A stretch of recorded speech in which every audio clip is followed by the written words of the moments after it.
O Caminho dos Reis, por Brandon Sanderson. Capítulo 22. Olhos, mãos ou esferas?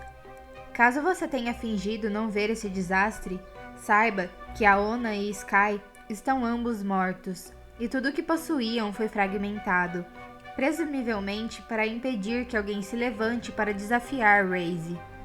2 dias depois do incidente durante a Grande Tormenta, Dalinar atravessava o terreno rochoso em direção à planície de banquetes do rei, junto a seus filhos.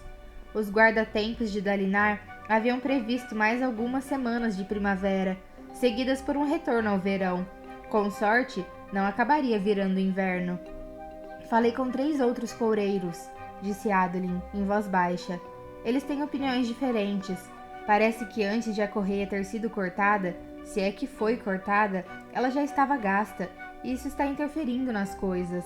O consenso é de que a correia foi cortada, mas não necessariamente por uma faca. Pode ter sido apenas atrito natural. Dalinar assentiu. Esse é o único indício de que pode ter havido alguma coisa de errada no rompimento da correia. Então estamos admitindo que tudo é só uma paranoia do rei. Vou conversar com Elhokar, decidiu Dalinar. Vou dizer a ele que estamos em um impasse e perguntar se há outras pistas que ele quer que a gente siga. Que bom. Adolin pareceu hesitar a respeito de alguma coisa. Pai, você quer conversar sobre o que aconteceu durante a tempestade? Não foi nada que não tenha acontecido antes. Mas aproveite a noite, Adolin, disse Dalinar, com firmeza. Eu estou bem. Talvez seja bom que os homens vejam o que está acontecendo. Ocultar só tem despertado boatos, alguns piores que a verdade. Adolin suspirou, mas assentiu. Os banquetes de Elhokar eram sempre ao ar livre, ao pé da colina do Palácio Real. Se os guarda-tempos alertassem sobre alguma grande tormenta, ou se um tempo ameno piorasse, o festim era cancelado. Dalinar gostava da locação ao ar livre. Mesmo com toda a ornamentação, os prédios transmutados lembravam cavernas. A área de festas era um raso lago artificial. Plataformas circulares se projetavam da água como ilhas de pedra. A elaborada paisagem fora produzida pelos transmutadores do rei, que haviam desviado a água de uma fonte próxima. Isso me lembra de Sela Thales, pensou Dalinar, enquanto atravessava a primeira ponte. Ele visitara aquela região ocidental de Roshar durante sua juventude, e o Lago Puro. Havia 5 ilhas, e as balaustradas das pontes que as conectavam, constituídas por delicadas filigranas, eram tão frágeis que tinham de ser removidas após cada banquete, para não serem destruídas por alguma grande tormenta. Naquela noite, flores flutuavam na água ao sabor da lenta corrente. De tempos em tempos, um barco em miniatura, com apenas 1 palmo de comprimento, boiava através dos canais, transportando uma gema infundida. Dalinar, Renarin e Adolin subiram na primeira plataforma. Uma taça de azul, disse Dalinar aos filhos. Depois, fiquem no laranja. Adolin suspirou alto. Nós não podemos, só dessa vez. Enquanto pertencerem à minha casa, vocês seguirão os códigos. Minha vontade é firme, Adolin. Está bem, disse Adolin. Venha, Renarin. Ambos se separaram de Dalinar para permanecer na primeira plataforma, onde os jovens olhos claros se congregavam. Dalinar passou para a ilha seguinte, destinada aos olhos claros de menor prestígio. À direita e à esquerda estavam as ilhas de jantar segregadas, a dos homens à direita e a das mulheres à esquerda.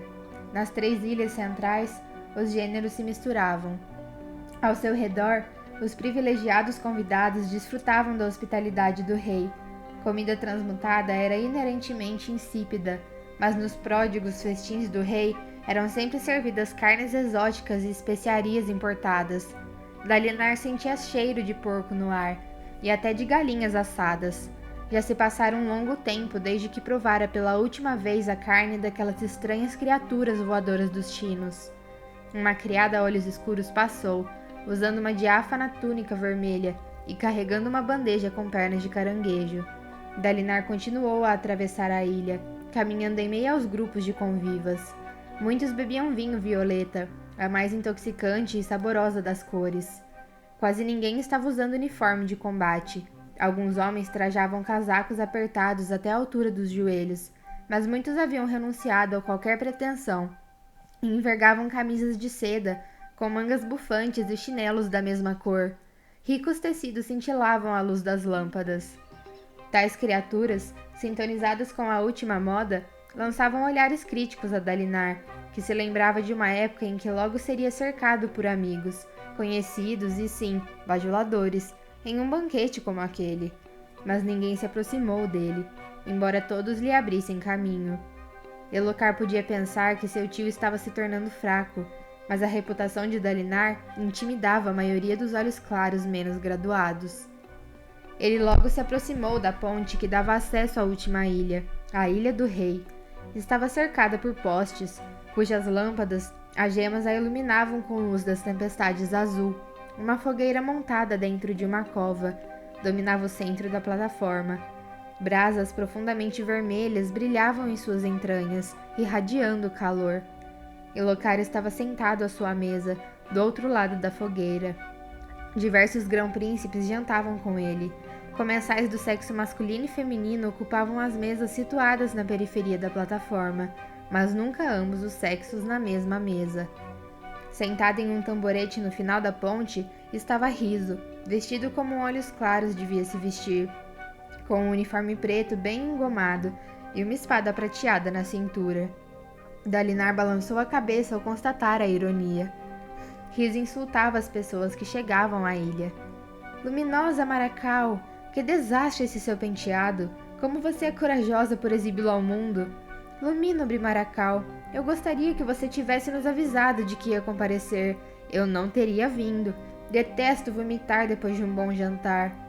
Luminobre Cadilar, que bom ver você. Seu rosto lembra alguém muito querido. Verdade?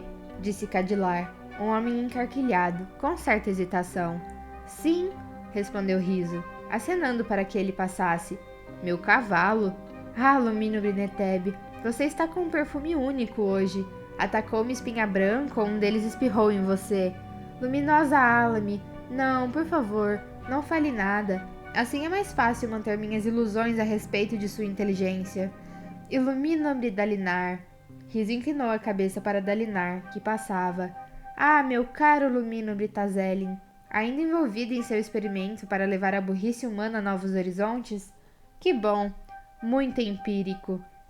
Enquanto Tazelin passava, bufando, Dalinar parou ao lado do banco de Riso. Riso, quando se trata de perturbar as pessoas, você não tem par. Par de quê, Dalinar? Perguntou Riso com os olhos cintilando. Olhos, mãos ou esferas? Poderia lhe emprestar meus olhos, mas aí como eu ficaria? O que seria do meu ego se eu fosse cego? Ou poderia lhe emprestar minhas mãos? Só que estou há tanto tempo remexendo na lama que minhas pobres mãos não serviriam a alguém como você. E se eu lhe desse minhas esferas, como é que eu ficaria? Gosto muito do meu par de esferas. Vê? Ele fez uma pausa. Você não vê, então não dá bola. Mas eu dou. Quer ver? Ele se pôs de pé e começou a afrouxar o cinto. Riso, disse Dalinar, secamente. Riso riu e deu umas palmadinhas no braço de Dalinar. Desculpe, essa turma faz aflorar em mim o mais infame tipo de humor. Talvez seja aquela lama a que me referi. Eu me esforço para demonstrar meu desprezo em alto nível, mas eles dificultam. Tome cuidado, Riso, disse Dalinar. Eles não vão aturá-lo para sempre. Eu não gostaria de ver você morto pelos punhais deles. Vejo um homem bom aí dentro. Sim, disse Riso, observando a plataforma. E ele estava delicioso. Mas acho que não sou eu que precisa de aviso, Dalinar. Fale sobre seus temores diante de um espelho quando chegar em casa hoje à noite. Os rumores estão crescendo. Rumores? Sim, coisas horríveis. Crescem nos homens como verrugas. Tumores? As duas coisas. Veja, estão falando de você. Estão sempre falando de mim. Agora está pior do que nunca, disse Riso, encarando Dalinar. Você realmente tem falado em abandonar o pacto de vingança? Dalinar inspirou profundamente. Isso foi entre mim e o rei. Bem, ele pode ter comentado com outros. Esses sujeitos são covardes e por isso se consideram peritos no assunto. pois é do que eles o têm chamado ultimamente. Pai das tempestades. Não, sou o Riso, mas sei como é fácil confundir. Por que você também é cabeça de vento? Ou porque faz tanto barulho? Grunhiu Dalinar. Um largo sorriso se estampou no rosto de Riso. Ora, Dalinar, estou impressionado. Você é que deveria ser o Riso. Assim, eu poderia ser um grão-príncipe. Ele fez uma pausa. Não, isso seria ruim. Eu enlouqueceria só de escutar a conversa deles durante alguns segundos. E depois provavelmente massacraria o bando todo. E nomearia caranguejos no lugar deles. O reino, com certeza, ficaria muito melhor.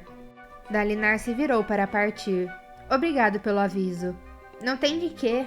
Ah, Lumino Brihabatab, que inteligente da sua parte usar uma camisa vermelha, queimado de sol como está. Se continuar a tornar meu trabalho tão fácil, acho que minha mente vai ficar tão embotada quanto a do Lumino Britumul. Ah, Lumino Britumul, que surpresa ver você aqui. Eu não quis insultar sua imbecilidade. Na verdade, ela é espetacular e digna de louvores. Ah, Sr. Jonathan e Sra. Meirey, vou me abster de insultá-los desta vez por conta do casamento recente de vocês. Mas acho seu chapéu impressionante, Jonathan. Deve ser conveniente usar sobre a cabeça algo que à noite possa ser convertido em uma tenda. Ah, é a Sra. Navani aí atrás de você? Desde quando você está de volta às planícies? E como foi que eu não senti seu cheiro? Dalinar se imobilizou. O quê? Obviamente seu próprio fedor supera o meu, Riso, disse uma voz feminina. Ninguém ainda fez um favor ao meu filho e assassinou você? Não, nenhum assassino ainda, disse Riso divertido. Nenhum comedor de instrumentos musicais. Dalinar se virou, chocado. Navani, a mãe do rei, não devia estar ali. Ora, Riso, pensei que você estivesse acima desse tipo de humor. Assim como estou de você, tecnicamente, replicou Riso, do alto de seu elevado tamborete. Ela revirou os olhos. Infelizmente, Luminosa, disse Riso com um suspiro. Eu me acostumei a enquadrar meus insultos em padrões que essa turma possa entender. Se for do seu agrado, vou tentar incrementar minha linguagem para termos mais elevados. Ele fez uma pausa. Por exemplo, você conhece alguma palavra que rime com diarreia? Navani se limitou a virar a cabeça e olhar para Dalinar, com seus olhos violeta claros. Estava majestosa em um elegante vestido vermelho, sem nenhum bordado. As gemas em seus cabelos, entremeados com algumas mechas cinzas, tinham a mesma cor. A mãe do rei era considerada uma das mulheres mais lindas de Alecar, embora Dalinar achasse essa descrição inadequada, pois certamente não havia em Roshar nenhuma mulher que a igualasse em beleza. Idiota, pensou ele, desviando os olhos. É a viúva de seu irmão. Com a morte de Gavilar, Navani agora devia ser tratada como irmã de Dalinar. Além do mais, devia também considerar sua esposa. Morta há 10 anos e apagada de sua mente pela estupidez dele.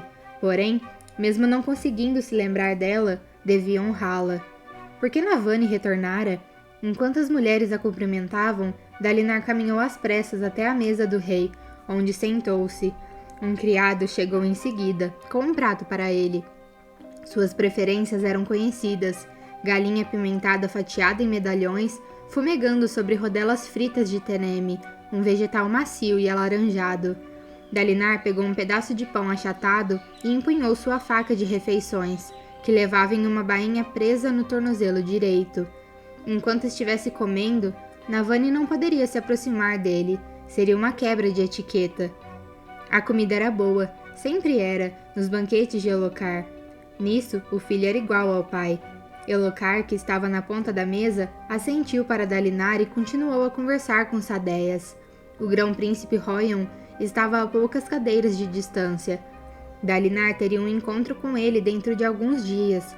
Seria o primeiro grão-príncipe que tentaria convencer a acompanhá-lo em um ataque conjunto contra o inimigo.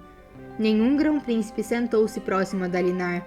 Somente os grão-príncipes e convidados especiais podiam sentar-se à mesa do rei. Um homem afortunado o bastante para ter sido convidado acomodou-se à esquerda de Elhokar, obviamente indeciso se podia se juntar à conversa ou não. A água gorgolejava no canal atrás de Dalinar.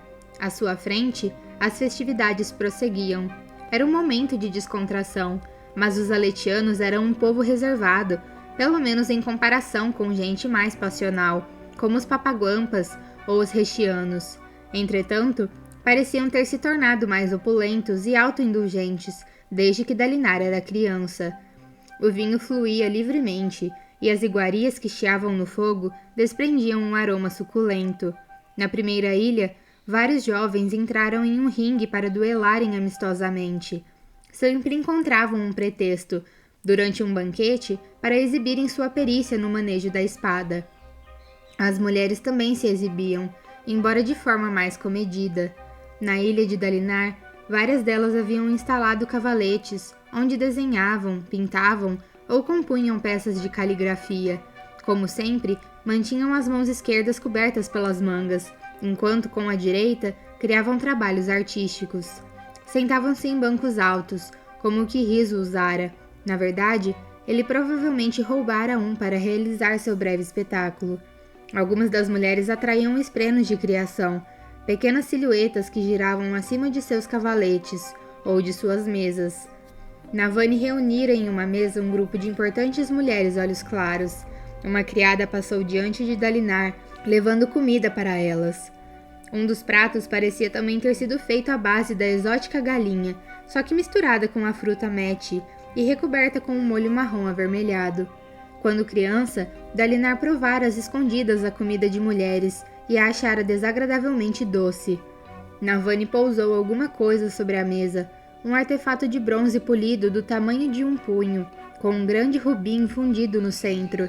A luz das tempestades vermelha iluminou toda a mesa, projetando sombras sobre a toalha branca. Erguendo o dispositivo, ela o revirou, para que as comensais pudessem observar seus apêndices, que lembravam patas. Girado daquela forma, o aparato lembrava vagamente um crustáceo. Nunca vi um fabrial assim. Dalinar olhou para Navani, admirando os contornos de seu rosto. Navani era uma renomada artefabriana. Talvez aquele dispositivo fosse... Navani olhou para ele, e Dalinar gelou. Depois de lhe lançar um rápido sorriso, furtivo e cúmplice, ela desviou o olhar antes que ele pudesse reagir. Mulher tormentosa, pensou ele, concentrando-se deliberadamente na comida. Com fome, concentrou-se tanto em sua refeição que quase não viu Adolin se aproximar. O jovem louro saudou Elhokar e se apressou em ocupar o assento vago ao lado de Dalinar. Pai, disse em voz baixa, você já ouviu o que estão falando?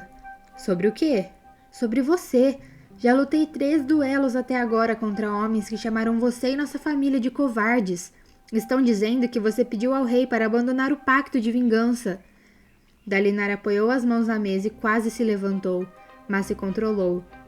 Deixe que falem o que quiserem, disse ele, voltando a atenção para o prato, apunhalando um pedaço de galinha apimentada e o levando à boca. Você realmente fez isso? Perguntou Adolin. Foi isso que você conversou com o rei naquele encontro 2 dias atrás? Foi, admitiu Dalinar. Adolin emitiu um gemido. Eu já estava preocupado quando eu... Dalinar o interrompeu. Você confia em mim? Adolin o encarou, seus olhos arregalados e sinceros, mas magoados. Eu quero confiar. Raios, pai, eu realmente quero. O que eu estou fazendo é importante e tem que ser feito. Adolin se inclinou para ele e falou bem baixinho. E se for um delírio? E se você estiver simplesmente ficando velho? Era a primeira vez que Dalinar era interrogado tão diretamente sobre o assunto. Eu estaria mentindo se dissesse que não considerei essa possibilidade, mas não adianta de nada questionar a mim mesmo. Acho que as visões são reais, eu sinto que são reais. Mas aqui não é lugar para discutir isso, filho, disse Dalinar. Podemos conversar mais tarde. Prometo que ouvirei e levarei em conta suas objeções. Adolin cerrou os lábios. Está bem.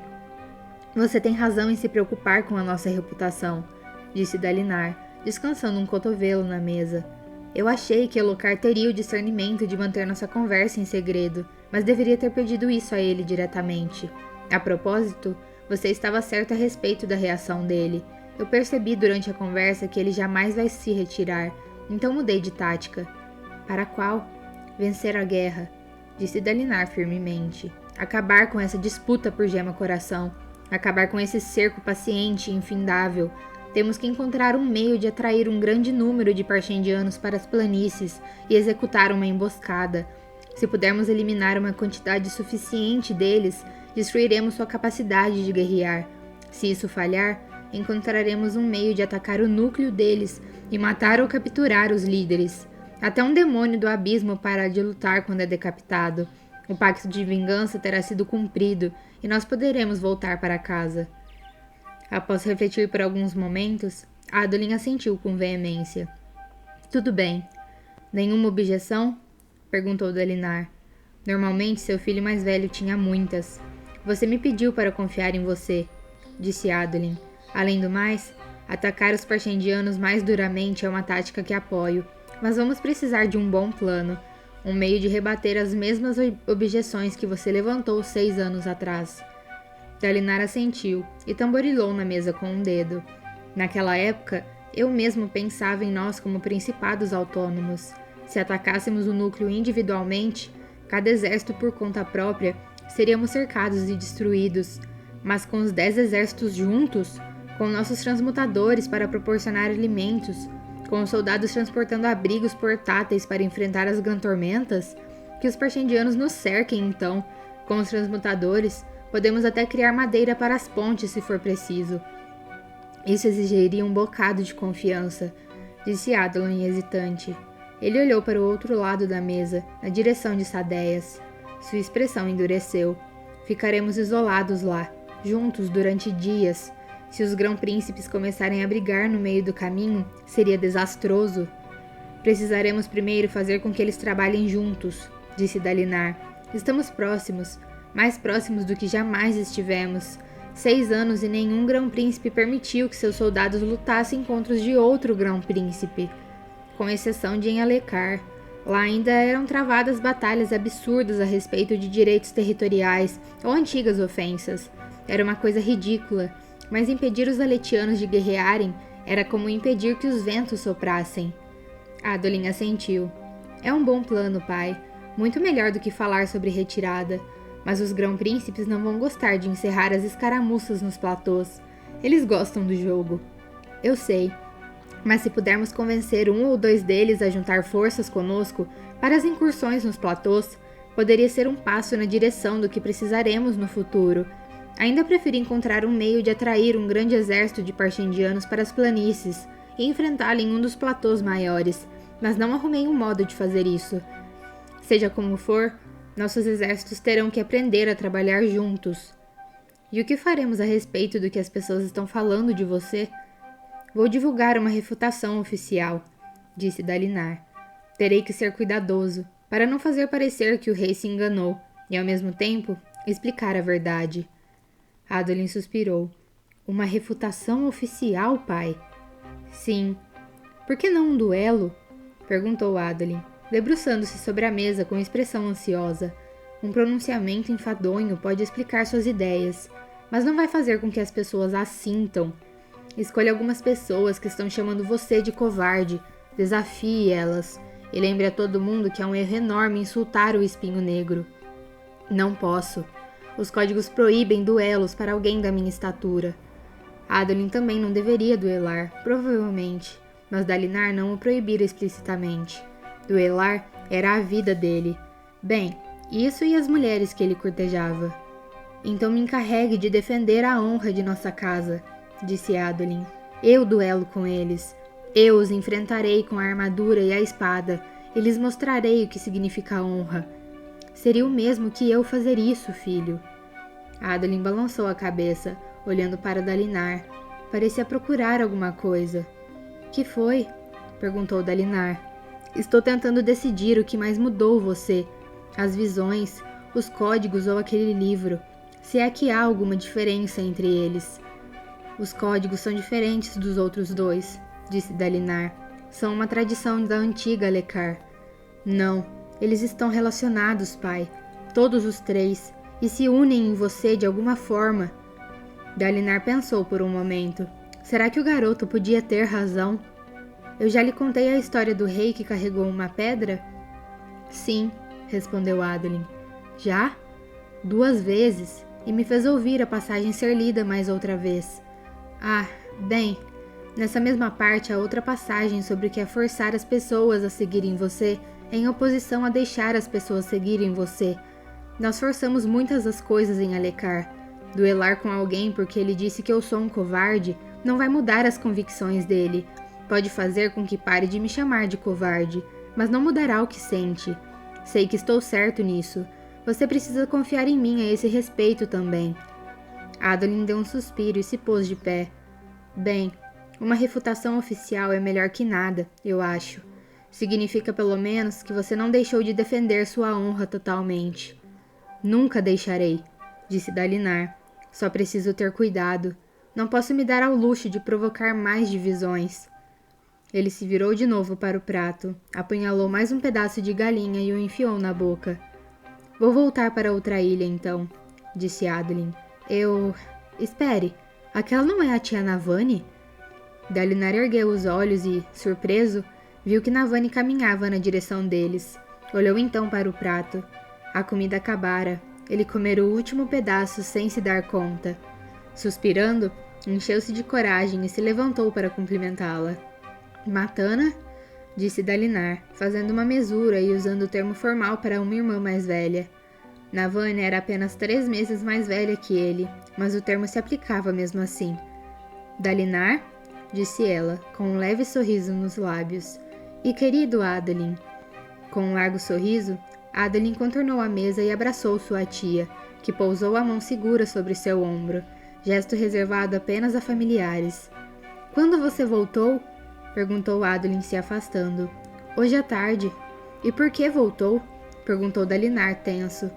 Pensei que tinha ido ajudar a rainha a proteger os interesses do rei em Alecar. Ah, Dalinar, disse Navani, em tom afetuoso. Sempre tão inflexível. Adeline, querido, como vão os namoros? Dalinar bufou.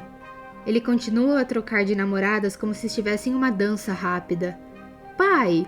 Protestou Adeline. Bem, ótimo para você, Adeline, disse Navani. Você é jovem demais para se amarrar. O propósito da juventude é aproveitar a variedade enquanto é interessante. Ela olhou para Dalinar. Só devemos ser forçados à chatice quando ficamos mais velhos. Obrigado, tia, disse Adeline com um sorriso. Agora, com licença, preciso contar a Renarin que você voltou. Ele se afastou às pressas, deixando Dalinar de pé, encabulado, frente a frente com Navani. Sou uma ameaça tão grande, Dalinar? Perguntou Navani, erguendo uma sobrancelha. Dalinar olhou para baixo e percebeu que ainda estava segurando a faca, cuja lâmina serrilhada poderia facilmente ser usada como arma. Largou-a então, retraindo-se com o clangor da faca caindo sobre a mesa. Toda a autoconfiança que sentira ao falar com Adeline parecia ter sumido em um instante. Controle-se, pensou. Ele é apenas uma parente. Sempre que conversava com Navani, ele tinha a impressão de que estava diante de um predador do tipo mais feroz. Matana, disse ele, percebendo que ainda estavam em lados opostos da mesa estreita. Talvez devêssemos passar para... Ele se interrompeu quando Navani acenou para uma criada que mal parecia ter idade para usar uma manga de mulher. A menina correu até ela, carregando um tamborete. Navani apontou para um ponto a 2 passos da mesa. A menina hesitou, mas Navani apontou o lugar com mais insistência, e a criança pousou o tamborete. Navani sentou-se graciosamente, não à mesa do rei, um lugar masculino, mas certamente próximo o suficiente para infringir a etiqueta. A criada se retirou. Na ponta da mesa, Elocar notou o comportamento de sua mãe, mas não disse nada. Ninguém repreenderia Navani Collin, nem mesmo um rei. Ah, sente-se, Dalinar, disse ela com voz irritada. Temos assuntos de certa importância para discutir. Dalinar suspirou, mas sentou-se. Os assentos ao seu redor ainda estavam vazios, e tanto a música quanto o burburinho das conversas eram altos o bastante para que as pessoas não os ouvissem. Algumas mulheres haviam começado a tocar flautas, esprenos de música revoluteando ao redor delas. Você me perguntou por que retornei, disse Navani em voz suave. Bem, tive 3 motivos. Primeiro, eu queria trazer a notícia de que os Vedenos aperfeiçoaram seus semifractais, como eles chamam. Eles afirmam que esses escudos podem aparar golpes de uma espada fractal. Dalinar cruzou os braços. Já ouvira rumores a esse respeito, embora os tivesse ignorado.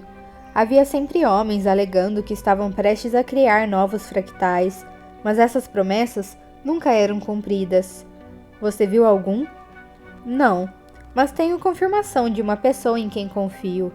Ela disse que o artefato só funciona como escudo, não possui nenhuma das outras qualidades de uma armadura fractal, mas consegue bloquear um golpe de espada fractal. Era um passo, muito pequeno, na direção de uma armadura fractal, e um fato perturbador. Ele não acreditaria na invenção até que pudesse ver com seus próprios olhos do que aqueles semifractais eram capazes. Você podia ter enviado essa notícia por telepena, Navani. Bem, assim que cheguei a Kholinar, percebi que sair daqui tinha sido um erro político. Estes acampamentos de guerra estão se tornando cada vez mais o centro político de nosso reino. Sim, disse Dalinar em voz baixa. Nossa ausência da pátria é perigosa. Não for esse mesmo argumento que convencerá Navani a ir para casa? A majestosa mulher abanou a mão, em um gesto de pouco caso. Decidi que a rainha possui os requisitos necessários para governar Alecar. Existem intrigas e complôs, sempre existirão intrigas e complôs, mas os jogadores verdadeiramente importantes estão aqui. Seu filho continua a ver assassinos em cada esquina, sussurrou Dalinar. E não deveria, depois do que aconteceu com o pai dele? É verdade, mas receio que ele leve seus temores a extremos. Ele desconfia até dos aliados. Navani juntou as mãos sobre o colo, com a mão livre sobre a mão segura. Ele não é muito bom nisso, não é? Dalinar ficou surpreso. O quê? Elhokar é um bom homem. Tem mais integridade que qualquer outro olhos claros neste exército. Mas o governo dele é fraco, disse Navani. Você há de reconhecer isso. Ele é o rei, replicou Dalinar com firmeza. E meu sobrinho. Tem minha espada e meu coração, Navani. E não vou admitir que ninguém fale mal dele, nem sua própria mãe. Navani o encarou. Estaria testando sua lealdade? Assim como a filha, Navani era uma criatura política. Intrigas a faziam desabrochar como um petrobulbo em ar calmo e úmido. No entanto, ao contrário de Jasná, não se podia confiar em Navani. Com Jasná, pelo menos, as pessoas sabiam o que esperar.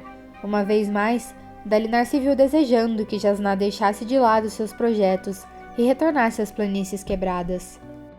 Eu não estou falando mal do meu filho, Dalinar. Nós dois sabemos que sou tão leal a ele quanto você, mas gosto de saber com quem estou trabalhando. Isto requer uma definição. Ele é visto como fraco, e eu pretendo assegurar sua proteção, mesmo contra a vontade dele, se necessário. Então estamos trabalhando com os mesmos objetivos, mas se proteger seu filho é o segundo motivo do seu retorno, qual é o terceiro? Navani sorriu para ele, um sorriso de olhos violetas e lábios vermelhos, um sorriso significativo. Pelo sangue dos meus ancestrais, pensou Dalinar. Ventos tormentosos, mas ela é linda, linda e mortal. Parecia-lhe particularmente irônico que, embora o rosto de sua esposa tivesse sido apagado de sua mente, ele se lembrasse, em todos os intrincados detalhes, dos meses que aquela mulher passara brincando com ele e Gavilar. Ela jogara um contra o outro e atiçara o desejo de cada um, antes de finalmente optar pelo irmão mais velho. Todos sabiam o tempo todo que ela escolheria Gavilar, mas ele sofreu mesmo assim. Precisamos marcar uma conversa em particular, disse Navani. Quero ouvir sua opinião a respeito de algumas coisas que estão sendo ditas no acampamento. Provavelmente ela estava falando dos rumores a respeito dele. Eu estou muito ocupado. Ela revirou os olhos. Tenho certeza que está. Vamos nos encontrar de qualquer forma assim que eu me instalar aqui e sondar o ambiente. Que tal daqui a uma semana? Vou ler para você aquele livro do meu marido e depois podemos conversar. Faremos isso em um lugar público, está bem? Ele deu um suspiro. Tudo bem, mas... Grão-príncipes e olhos claros, exclamou subitamente Elhokar. Dalinar e Navani se viraram em direção à ponta da mesa, onde o rei se pusera de pé. Estava com o uniforme completo, a coroa e o manto real. Ele ergueu a mão. As pessoas fizeram silêncio e logo o único som que se ouvia era o da água gorgolejando nos canais. Tenho certeza de que muitos de vocês ouviram os rumores referentes ao atentado contra minha vida durante a caçada da semana passada, declarou ele. Quando a correia da minha cela foi cortada. Dalinar olhou para Navani, que levantou a mão livre na direção dele e a agitou de forma a indicar que não achava os rumores convincentes. Já sabia deles, óbvio. Bastava a Navani 5 minutos em uma cidade para que se inteirasse de todos os mexericos importantes. Asseguro a vocês que jamais estive realmente em perigo, disse Elhokar. Graças, em parte, à proteção da guarda real e à vigilância do meu tio. Porém, acredito que se deva tratar todas as ameaças com a devida prudência e seriedade. Portanto, estou nomeando o Luminobritorol Sadeias como grão-príncipe da informação, incumbido de descobrir a verdade sobre esse atentado à minha vida. Dalinar ficou atônito. Depois, fechou os olhos e soltou um leve gemido. Descobrir a verdade, comentou Navani com certo ceticismo. Sadeias? Pelo sangue dos meus, ele acha que estou ignorando as ameaças contra ele, então está recorrendo a Sadeias. Bem, talvez seja uma boa ideia. Eu meio que confio em Sadeias. Navani, disse Dalinar, abrindo os olhos. O incidente aconteceu durante uma caçada que eu planejei, sob a proteção dos meus guardas e dos meus soldados. O cavalo do rei foi preparado pelos meus cavalariços.